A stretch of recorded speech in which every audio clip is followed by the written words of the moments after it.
It's like, how do you get started? In life, you have a select handful of moments where you need to make a choice to take a chance to make a change in your life. But I'm a firm believer that in the beginning, and I've learned this to be true, When you explained that to me, actually, I was a little mind blown, to be honest with you.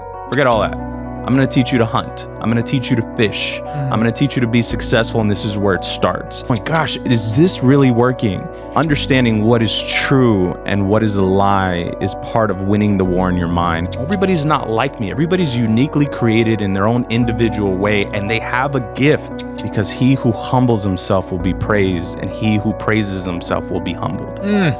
Is that what you've done with the 21 sales point system? And can you tell us a little bit of what that is? I remember what he told me. He told me, take a leap of faith with me. First conversation was so good, and we're getting some pretty good response out there. I thought this time it would be a good idea to bring you back and actually talk about the business. Talk about some of the things that you're doing, because it's not easy. Certainly not. And what a lot of people see a lot of the times is just the iceberg on top, right? That it took years to form. But a lot of them don't see the bottom, like the sacrifices, the struggle. So a lot of the questions we've been getting asked, especially you, it's like, how do you get started in any business or real estate? What does it take to just get off of bed and just say, you know what, today I'm just going to do it, and don't look back? Because a lot of us, just want to start something. We start it and we just kind of don't do it. Either we're afraid, a little bit of a procrastination, but what does it take to just get it done?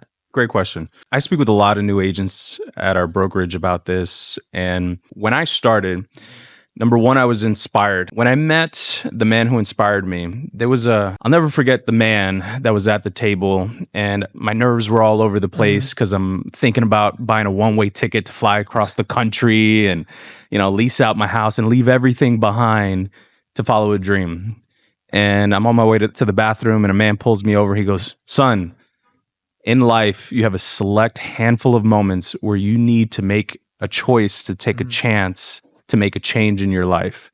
So the first thing was I made a decision. I actually decided that this is what I was going to do, and I was not going to look back. So I think it really starts with a choice, and then it starts with a belief. I've found that if you have someone that has paved this path before you that you can follow, this is a biblical principle. It's one of the reasons that Jesus Christ was sent down, so we can follow his example. We all need a Moses, somebody that's pouring into us, that's leading us down a path that they know better than us. Right. And then in turn, we do that for someone else, which is one of the reasons that I do these types of talks. But in the beginning, when I started, Juan Martinez, he slid one page across the table and he said, "This is all I want you to focus on." And I look at this piece of paper, and it's one script. It's got like 3 to 6 questions on it. And I'm like, this, none of this was on the test. I went to the school, I went to the real estate classes. They didn't talk about any of this. Like, what about this? What about that they talked about in the classes? And he goes, "Forget all that. I'm going to teach you to hunt. I'm going to teach you to fish. I'm going to teach you to be successful, and this is where it starts." And he slid one piece of paper across the desk, and it was a just listed, just sold. "Hi, my name is Tony with Century 21. We just sold a home in your area. We know when one home sells, usually 2 or more sell right away. So we were wondering, when do you plan on moving?" And that was it. And a giant stack of phone numbers that we got from the title company. And that's how I started. Now, obviously, there's different ways to get into the business. Many people have different beliefs, but I'm a firm believer that in the beginning, and I've learned this to be true, you make up for what you lack in skill with numbers. And that's what he was teaching me. If I have the ability to go and put in the reps, make the calls, the skills will eventually come through practice and experience, and all that stuff comes later.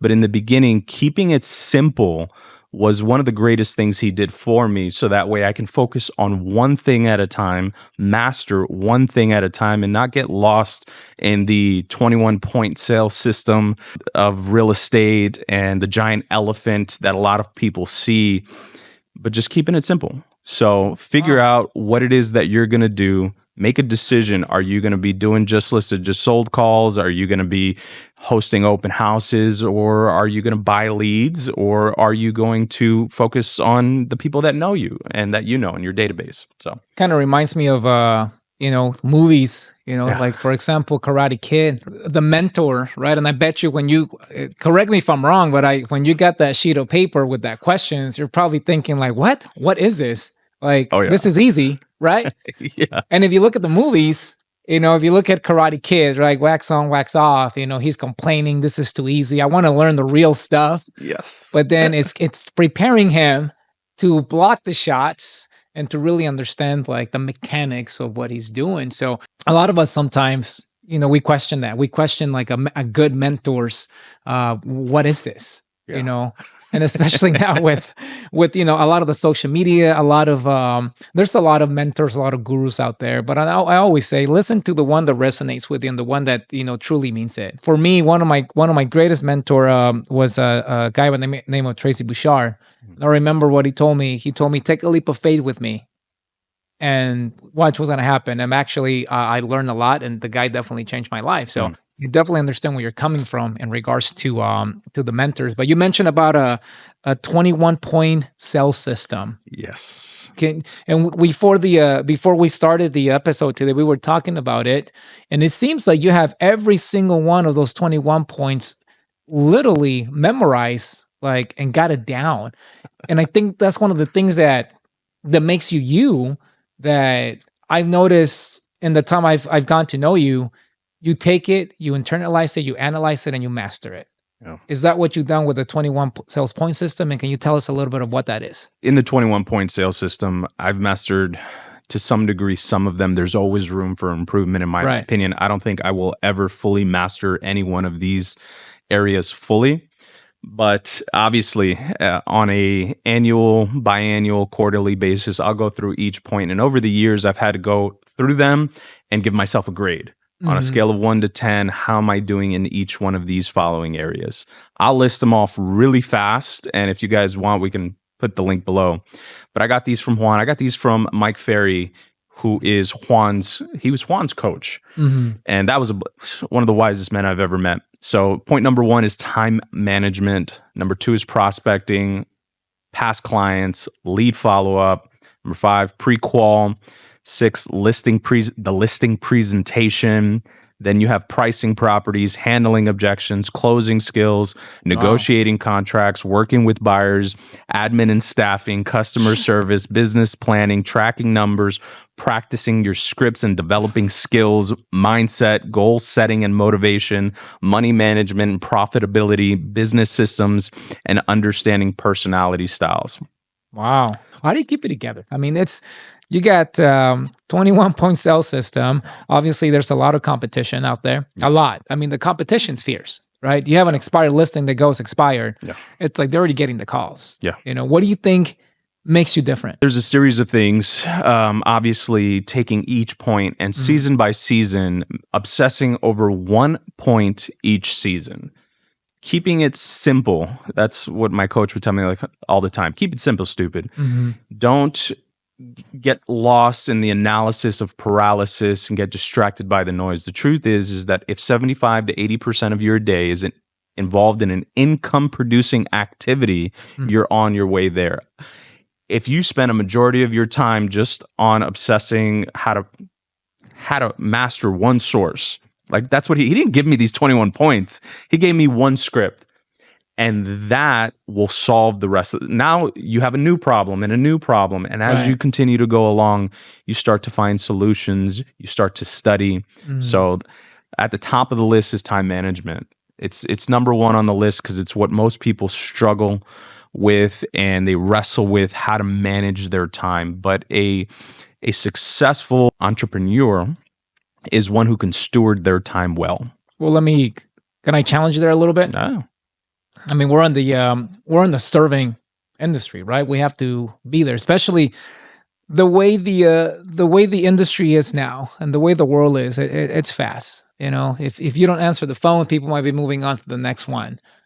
Now, I've taken time management seminars and classes where they literally teach you have to be a good stewardess of your time because your time is valuable. And to be honest with you, it's the most valuable thing in this world because that's something that you cannot get back. Yeah. At all. So giving somebody your time, you're giving them something that they cannot get back. So like if you're listening, like really analyze that. When somebody really gives you their time, they're giving you their greatest gift. They're never going to get that back. Money they can get back. Resources they can get back. to me, sometimes I find it hard to say no. Even though I'm crutched for times and I'm squeezing things and stuff like that. How is that for you when you have a listing appointment, you have another potential listing appointment, and you have a client that's like, hey, I want you to show me this property today and whatnot. And that's a hard act to balance. Oh. How do you do it? So a few things. Number one, and this is something I wish I wanted to talk about and I forgot about last time. There was a great analogy. I'm sure many of you have seen it, where they bring out these cylinders on stage. Oh, I seen that. And there's the big rock, the little rock, the pebbles, the sand, and the water, right? Yeah. If you put things in the wrong order, they can't fit. Yeah. So if you fill it with the last thing, which is the water or the sand, and then the pebbles, the big stones will never fit. So when it comes to time management, it's understanding what are your big rocks? What are the most important non-negotiables on the table? I'm gonna write this down too. What are your non-negotiables? And you got to put those into your calendar first. Then you decide where things lie. When it comes to appraisers calling and home inspectors and these one-offs, it's like we get sand thrown in our face all day long. So making sure that you're eventually you establish the right systems, right? I've learned that you don't rise to the level of your goals, but you fall to the level of your systems. So over time, these are challenges. These are problems. These are good problems to have. Yeah. This is what you want when you're starting off. A bunch of people calling you. You got a listing appointment here. Like this is what we work for. This is why we're on the phones making all these phone calls, right? I'm glad you brought that up because it's a matter of perception. Yeah. Right. You can look at it like, man, I'm so busy. I'm so stressed. Or you can look at it where like, oh my gosh, I'm very blessed. Yeah. I have many calls coming in. The problem is, it's how do we get there? That's the issue. I think we're in a very fast-paced industry, extremely fast-paced. People want to get things now, right? And it's sometimes hard to get to that mindset. Yeah. But you've done it, so hopefully here everybody will listen to how you do it. And yes, if you can send me the 21-point sales system, we'll put them on the link. Yeah. And people can contact you as well. That'll be great. So I'm sorry, I just wanted to bring that up. Yeah, no, absolutely. So I think in the beginning, the good book says a man with no vision will perish. Having a vision, understanding what your why is what carries you through these hard times. We were having this conversation earlier about somebody on your team that talked about, hey, I don't feel like coming into work today, but I'm doing it for the willpower. It's, my kids, it's this, it's that. Simon Sinek, It Starts With Why, was one of my favorite books that I've read because it's so true. And especially for me, I'm a rewards-based person. You're either motivated by pain or pleasure. We're all motivated by pain or pleasure. I enjoy pleasure. So for me, having this vision of what does it look like to achieve the goals that I've set, why is that important to me? That's going to fuel the discipline in the moments where I don't feel like doing it, because the desire to attain the goal is so strong. So in the beginning, what Juan taught me, and this is where vision comes into play, and I'm so grateful. He drew this giant circle in the middle of the page, and then he put database. And then underneath he wrote Toma. Which when you told me that this morning, I'm like, what are we drinking? What do you want me to drink? Top of mind awareness. Top of mind awareness. Top of mind awareness. When you explained that to me, actually, I was a little mind blown, to be honest with you, because I'm like, wow, I can personally use that. If you want to tell our listeners and our viewers exactly how that model works for you, that'll be awesome. Yeah. I mean, this translates to all businesses. It's not just real estate, but especially for us. So top of mind awareness, Coca-Cola does this really well.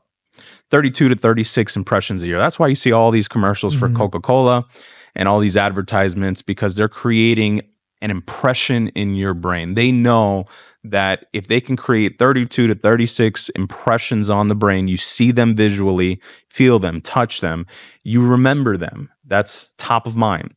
So he says, Tone, the goal is to create a database of people that know you, like you, trust you, that is so big that you get a 10% return on whatever this number is. So if you want to sell 50 homes a year, you just need 500 people in this database that's creating, that you're actively working towards creating top of mind awareness.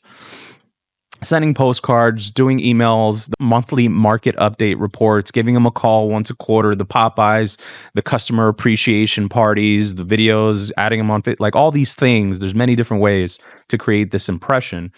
And when I started, I looked at the sheet and I'm like, bro, I moved across the country. I don't know anybody here. Like I know a handful of people, but I'm starting over. Let me ask you something. You're bringing up some good points, because sometimes when I look at things, I'm looking at them like, oh my gosh, this is this massive thing, right?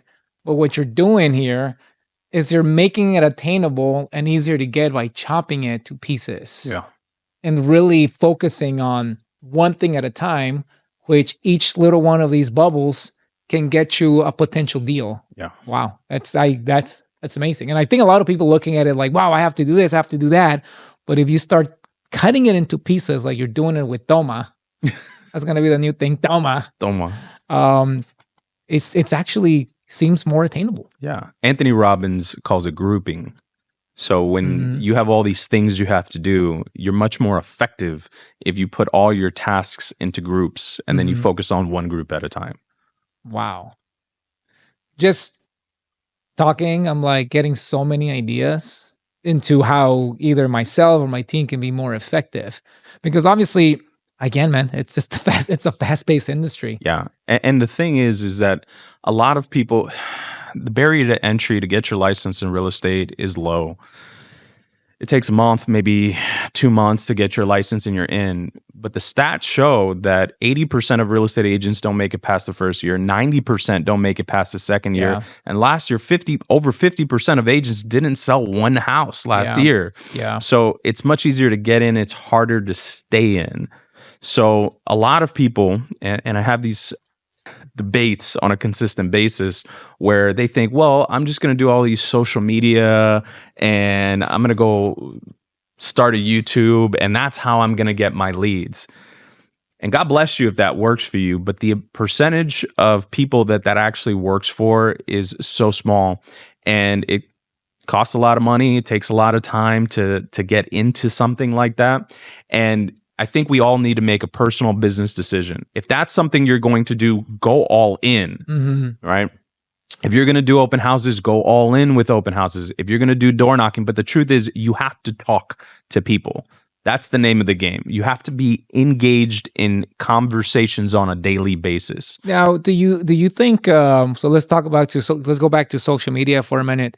Do you think a lot of people make the mistake of just pushing business, just sold, just listed and stuff, and not really allowing the viewers or allowing the individuals, the potential clients, to really connect with them in a personal way? You know, that's a great question. My business was not built on social media. Right. So I don't think I am qualified in that sense to speak on what they're doing right or wrong. I know what's worked for me, and what's worked for me has not. Social media has been a branding tool. It's been something to create Toma. It has not been something that's gotten me to the place, or our team to the place that we're at today. Picking up the phone and going out and hunting.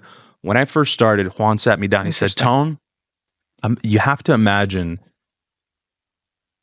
2,000, 3,000, 4,000 years ago, you wake up early in the morning and you got to go out and you got to hunt for meat for your family. You're competing with all these other hunters in the village, so that way. Oh, we're getting some hunting music. Some hunting music. So you got to imagine that you're waking up in the morning and you're competing with everybody else in the village to go out and put food on the table for your children. So just getting that natural human instinct. There you go.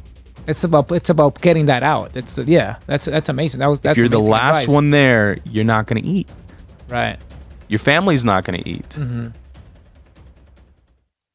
But I get it. But with you, I see that in you. But also you balance it really well. Thank you. You do, because when you let's be honest. So when you talk about that, like about hunting and stuff, and if you look at social media, there's I seen, like I said, and again, everybody's got their own style, and I'm not disrespecting anybody. It's just I'm just giving my observation. It's just like, you got to go get it. It's hunting, and pretty much not caring about anybody else. Yeah, that's where a lot of people make the mistake. Do you think so? Yeah. Okay, tell me more about that. I learned. want to know your take on this. So there's one scripture it's my life scripture. From the moment I heard it, I mean, I think my soul changed. So there's a Pharisees and a tax collector. The tax collectors were looked at as the worst of the worst, lower than prostitutes back in the day. The Pharisees and the tax collector, the Pharisees goes before God and he says, God, thank you so much for making me great. And I'm paraphrasing here. Thank you so much for making me great. Thank you for giving me all these wonderful characteristics. And I'm so great. I'm so this. Thank you.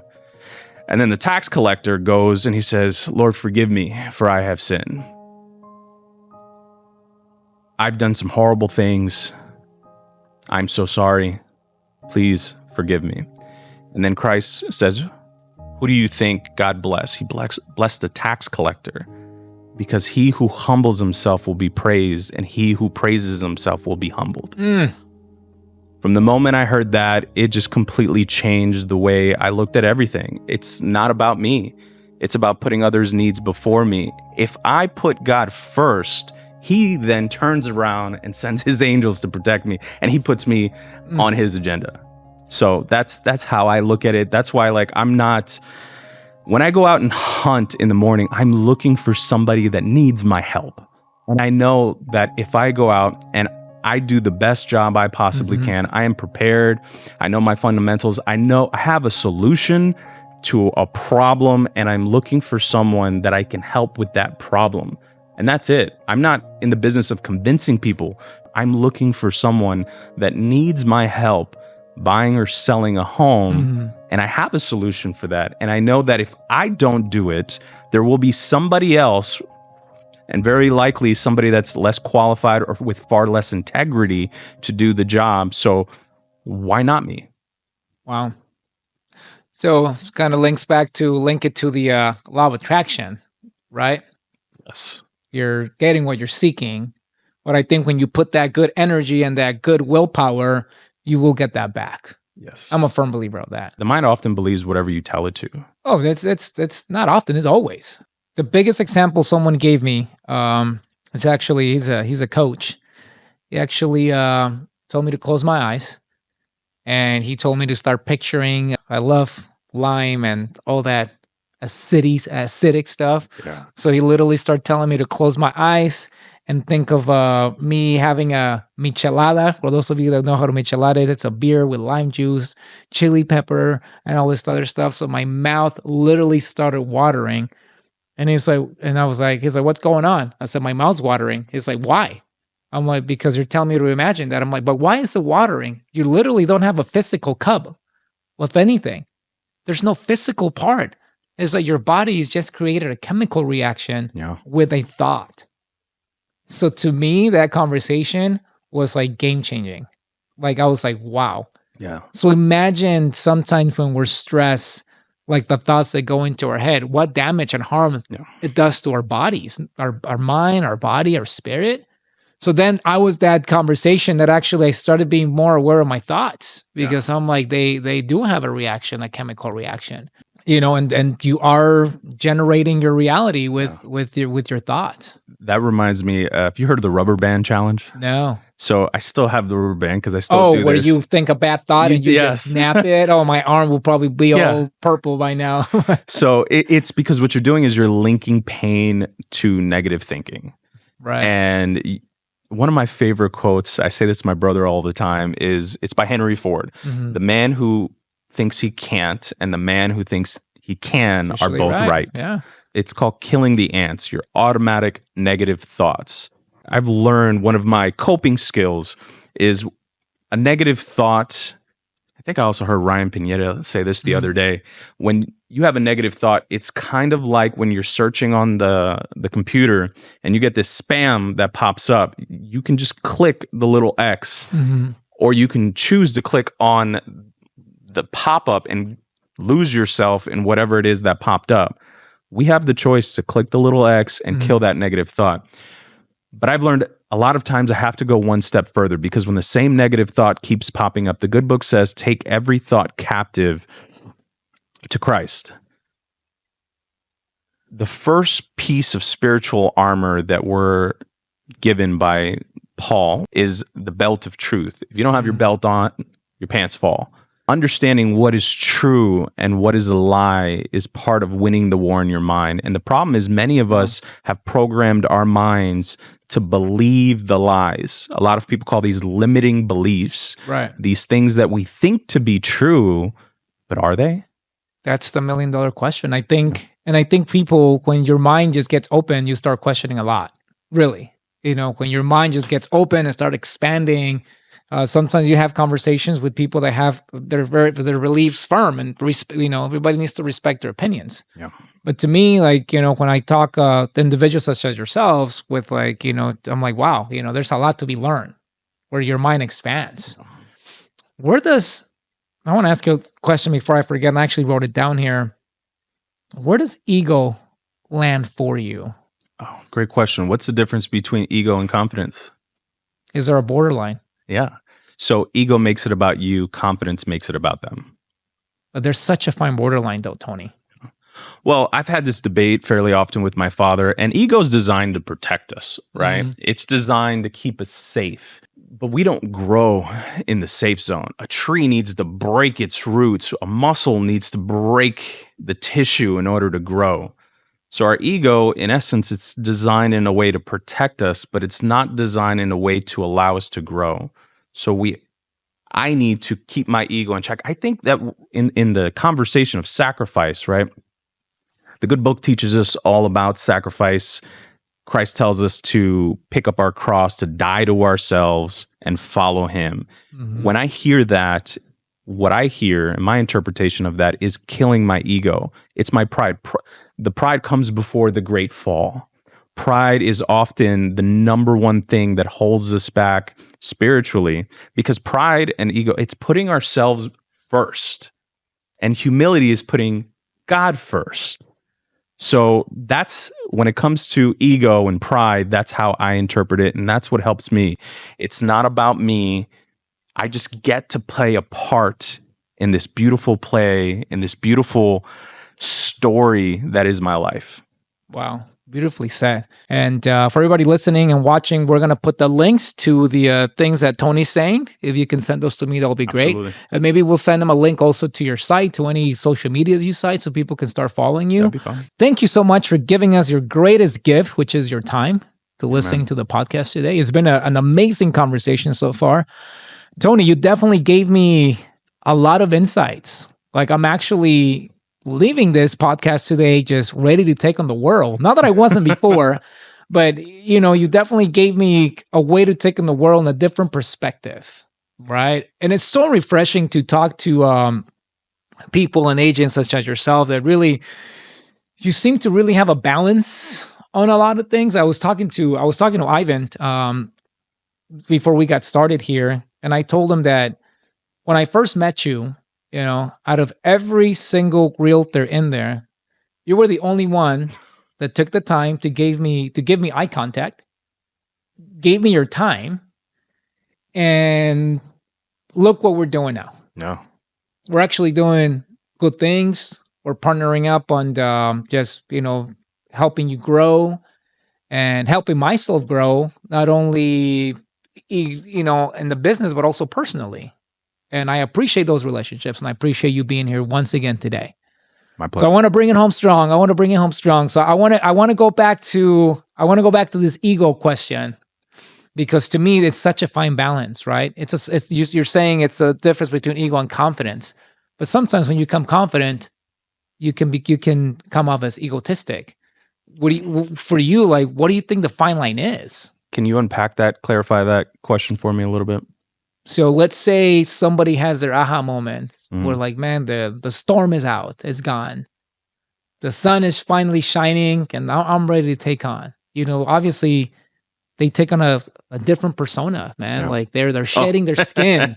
They're shedding their skin like a snake, man. They have to go through that revival process. Yeah. But they were perceived one way, but now they may be perceived another way. Is that growth or is that ego? So a couple of things there. in my men's group, the Super Squad, we have these core values: man up, grow up, show up. Mhm.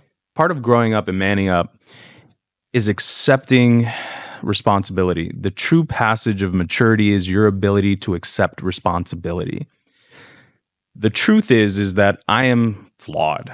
I am often imbalanced. I've made many mistakes, and that is the truth. The only reason that I have balance and I have peace is because God has blessed me with his grace and his forgiveness. And now I try to put on the lens that is Christ and look at the world and look at people from his perspective. It's not my perspective. Ego makes it all about me. When I try to think of how would Christ look at these people? If somebody else looked at me right now, would they see Tony or would they see Jesus? I was at a youth camp once and the kids were fighting. And, you know, one of the kids, he was saying some very inappropriate, profane things. I mean, this is a church. And it's a church camp. This is a church camp. So, you know, I'm sitting there talking to the kid, and I look at one of the sponsors, one of the other leaders, and I'm like, you know, what do you think about the situation? And I kid you not, one of my other students walks over. He says, "Hey, if somebody looked at you right now, would they see Christ? Mm-hmm. What are you? Wow, what are you doing?" That's yeah. And that's how I look at ego. That's how I try to see things, because it changes my perspective on how I treat other people. I love people. I look for the best in people to the best of my ability, and everybody's different. And one of the 21 points, this is personality styles. Mm-hmm. Understanding who you are, what your personality style is the beginning of self-mastery. I mean, that's where it starts. But understanding that everybody's not like me. Everybody's uniquely created in their own individual way, and they have a gift. So if I can see their gift and look past all the flaws, I mean, that's my perspective, and that's what I strive for. Now, I'm not perfect. It doesn't always happen, but I have to remind myself. Mm-hmm. That's why my affirmations and my daily mantras, one of the things on there that on these 21 points that changed my life were the daily affirmations. I used to walk into the office and we'd chant every day, I'm alive, I'm excited, I'm full of energy, I'm enthusiastic, I'm a great salesperson, I'm this, I am that. And it's the power of I am. Because what I'm doing is I'm focused on and I'm reprogramming my brain to think how I want to think. And that takes time. It takes reprogramming. Right. If you look at the good book, there's a lot of repetition. I mean, 365 times, God has to tell us not to be afraid. There's a lot of things that are repeated because we often need to be reminded more than we need to be instructed of the things that we already know to be true. Right. Wow. These words hold power. The self-talk, the words that we say to ourselves, we often underestimate the power. But there's a good lesson in the Old Testament that says man cannot live on bread and water alone. We need words. We need this to nourish our soul and our spirit and our minds. And the mind has to be nourished. So that's part of why mindset is one of the 21 points. We need to nourish it on a daily basis so that way we can reprogram our limiting beliefs and what society is telling us that we need to think and choose who we're becoming. We all have a choice. We don't have to stay in any place that we don't want to stay. We have the choice to break through the negativity, the ideologies that society or family is putting on us, and we can make a decision to choose to follow a greater path for ourselves. Wow. Damn, we brought it home. One last question. This is a great episode. Thank you so much for all the advice. I'm certainly taking a lot of it in. To everybody listening out there who right now feels stuck, either personally or feel like in their business right now, there's a lot of people struggling right now, with the way the market is. And again, that's a conversation for another time. I have this client that calls me the other day and he wanted something like a property profile and I helped him out. And he said, "Hey, why do you keep helping me? I haven't sent you a deal in over 8 months. And I was like, because my relationship with you is not a transactional relationship. It's a true relationship. And I don't care if it takes you a year or two, you're a great guy and just gonna continue to work, be there for you. I mean, you cannot control a lot of things, right? So to him, that was like, wow. Like he's okay. So can I ask you for data? I was like, dude, let's get it done. So that one action really helped him out.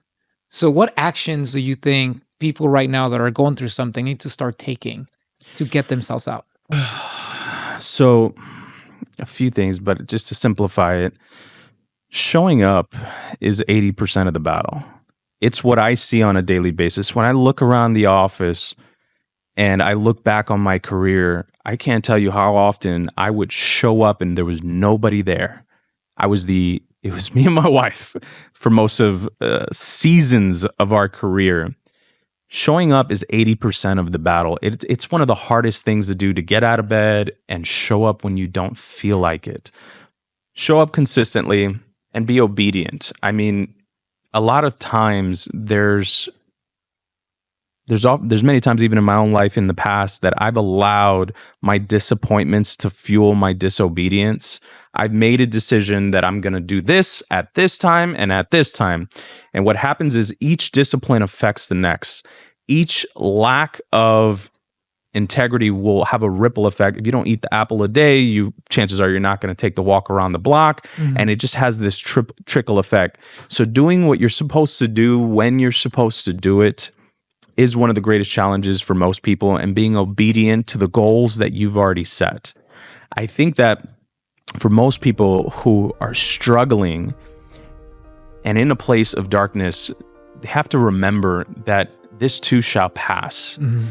At any moment, any one of us can make a choice to take a chance, to make a change, and have a completely different trajectory on our lives. It all boils down to one simple choice, and that's a decision to make a change, to take a chance on something else. And a lot of times, you don't see the breakthrough. The work happens below the dirt. I can't tell you how often I'd sit there for hours and hours and hours, and I'd be in that dark place all by myself, making these phone calls, going, gosh, is this really working? And then out of nowhere, a little sprout pops up out of the dirt, and then it starts to grow, and then the fruit starts to come, just like a farmer. So have faith. Take massive action and believe that you can make a change at any moment. It just starts with a choice. Wow. Can you do me a favor? Can you take this pen here? Wow. What a way to close it out.